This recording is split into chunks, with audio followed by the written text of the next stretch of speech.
Hi, welcome back. Here's an update on my portfolio for Friday. We're at 297, 563 and 9 cents. And so as you guys can see today, a red day, and dividends we're at $67,292.78. And I will be making about $500 today in dividends from various ETFs.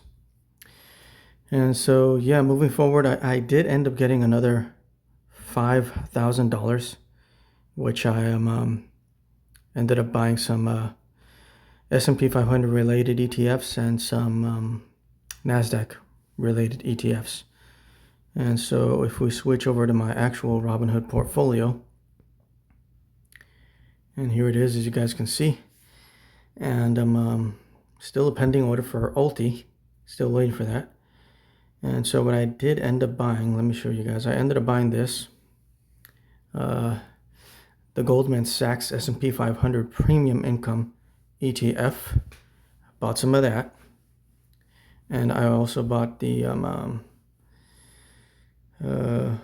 this one here, Goldman Sachs NASDAQ 100 Premium Income ETF. So I bought a little bit of both today. And because with that money, it was about $20,000 that I borrowed.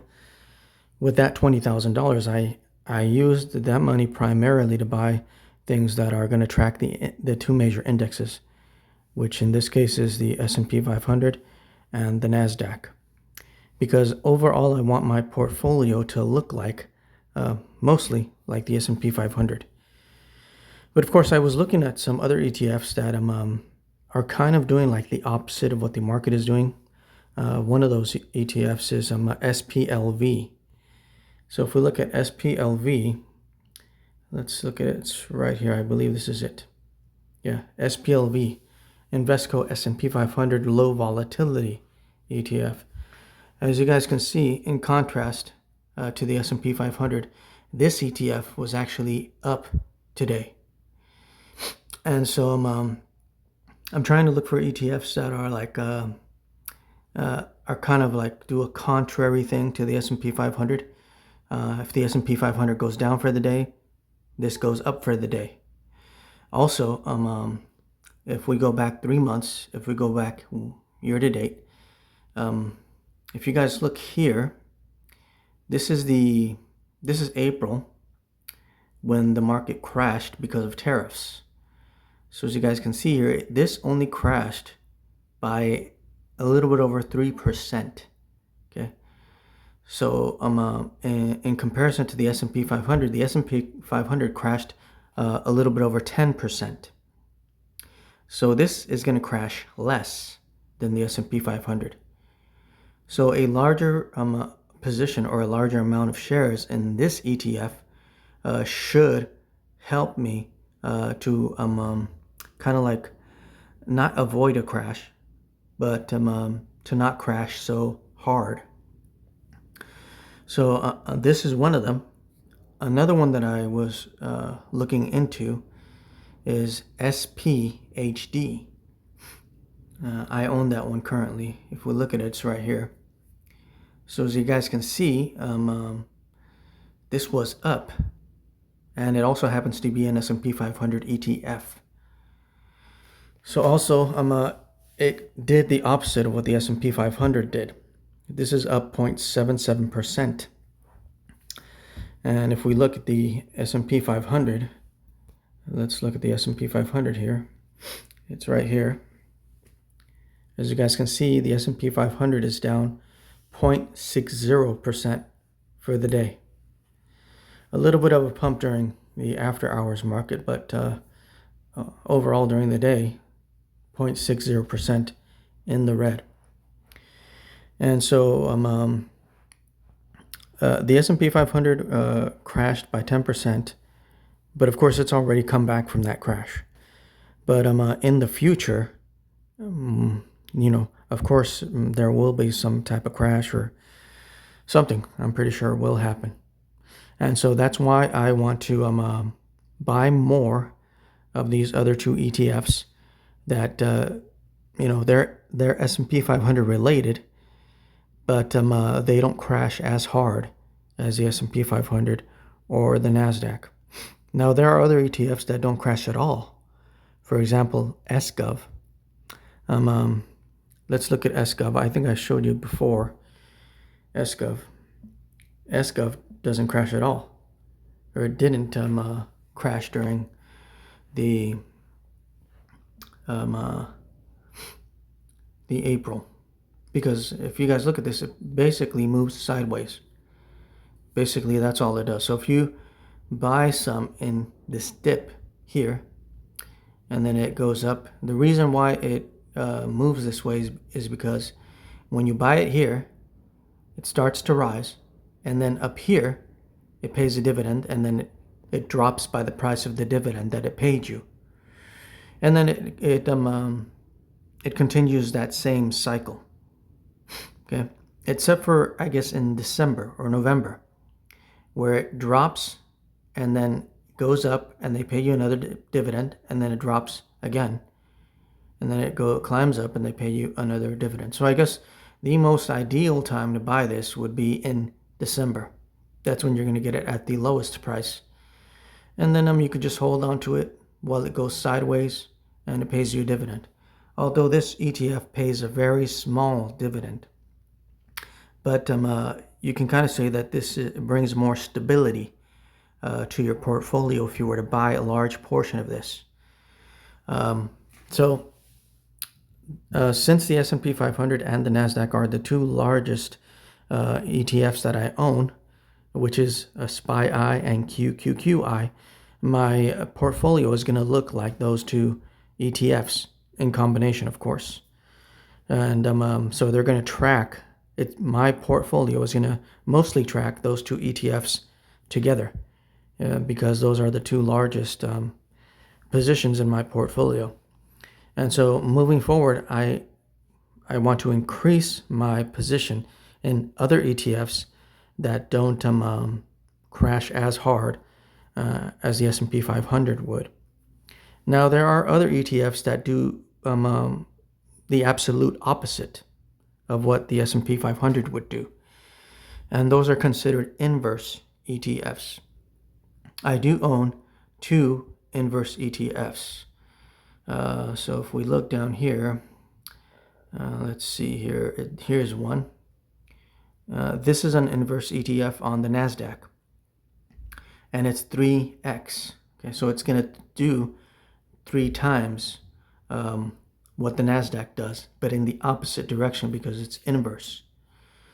So as you guys can see, if this went up today, it went up quite a bit, while the Nasdaq went down. And so I'm not in the green on this because I bought it for $18.72. That's my average cost. It's at $18.03 right now. But on market highs, I've been buying a little bit of this. I'm also buying the S&P 500 version, which is this one. It's also a 3x. So this is going to do 3 times in reverse or inverse to the S&P 500. So if what I'm doing here is I'm buying these two ETFs when the market climbs. When there's a really good day in the market, I buy one of each. On average, I'm buying one of each of these at least once a month. You don't want to overdo it with these ETFs because if you look at the long-term track record, it's actually the opposite of the S&P 500.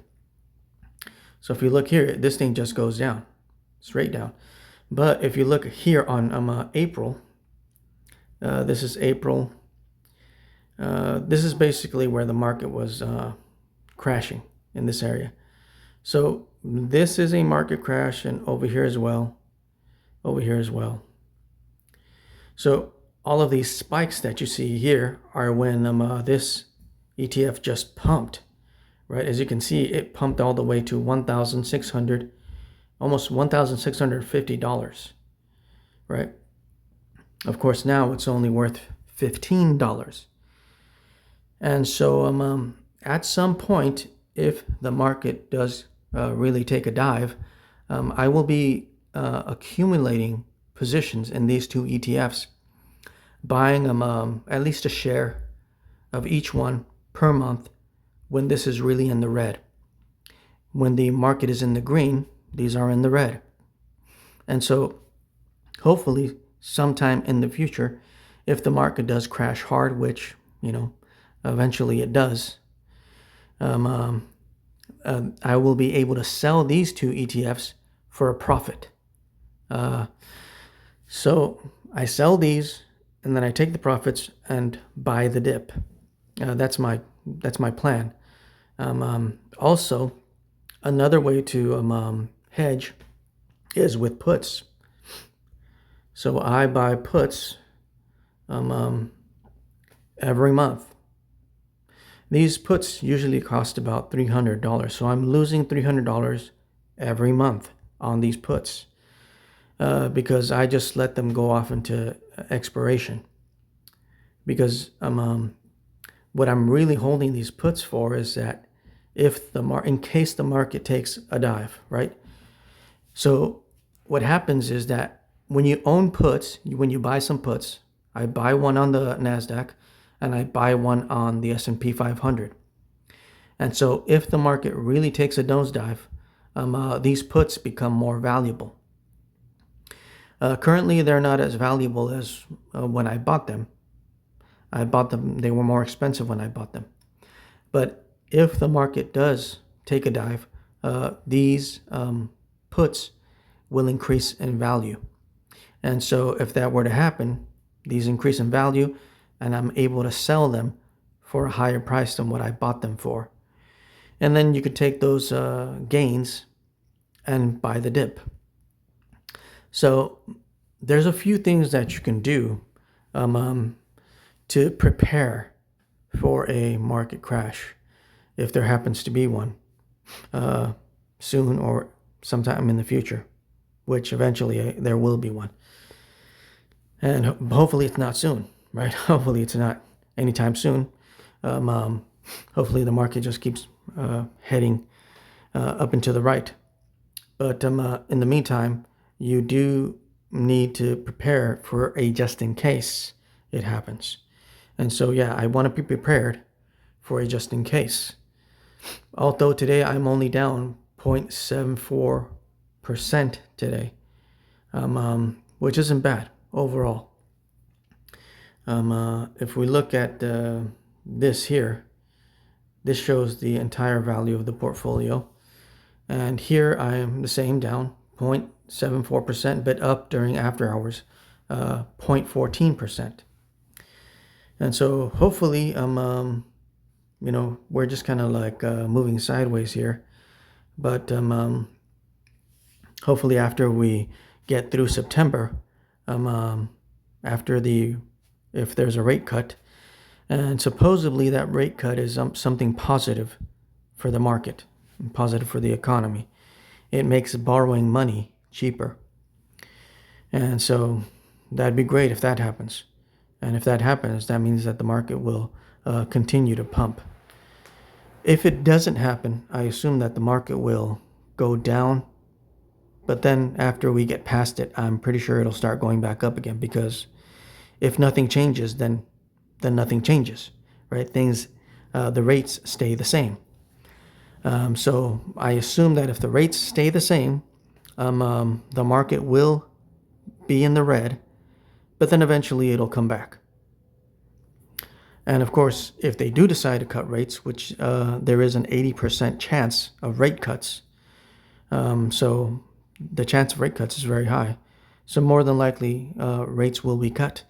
And if that happens, from what I've heard, that will cause the market to pump, which is really great. So thanks for watching my videos. Please do me a big favor, like, share, and subscribe to my channel.